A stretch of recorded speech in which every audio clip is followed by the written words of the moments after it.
There are a certain number of people in the world in different professions.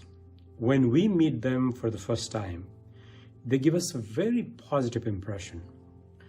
I remember meeting a pediatrician when I was about 13, 14 years old back home. And I went with a younger member of my family to see that pediatrician. He was very renowned at that time. And I was blown away by the way that he interacted with the kids. If the kid was crying, he would hold the kid himself and console him or her. Their parents will be on the side just watching the doctor, just console their kids. And I was so impressed because before that, I had met a lot of doctors who were mostly arrogant and they would not listen to the patients. I have met some teachers who were extremely knowledgeable and very, very renowned in their field, but at the same time, they were so simple and so receptive. You could talk to them about any subject, and that alone will give you an education of a lifetime. What am I trying to say to you is nowadays, because of the way that information is changing so fast, even though you have a certain subject right now and you are trying to go into that field, probably during your lifetime, you will be changing many, many careers.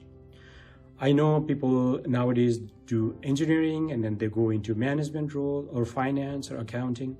So they have the best of both worlds.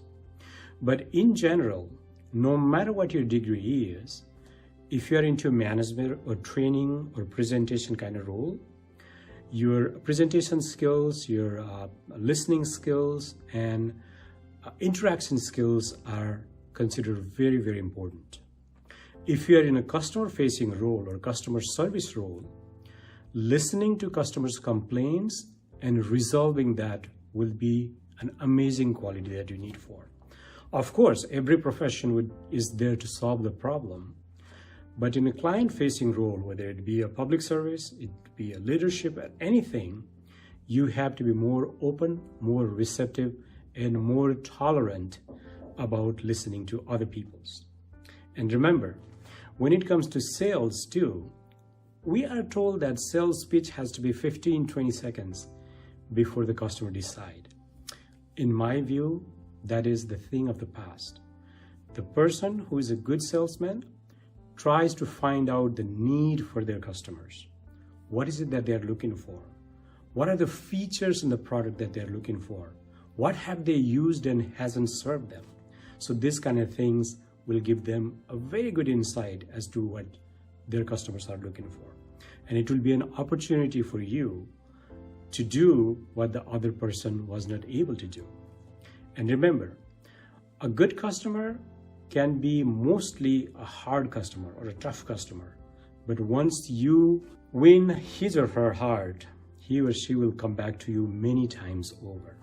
In life, there will be challenges in any profession, but one thing I need to tell you is it is okay to test water, but if after a couple of years, if you think that the profession that you are in cannot let be yourself, you have to be somebody else, you have to be fake, change it. Because at the end of the day, if you do not feel good about yourself, you cannot create a good value. And unless you create a good value, then there is no growth for you.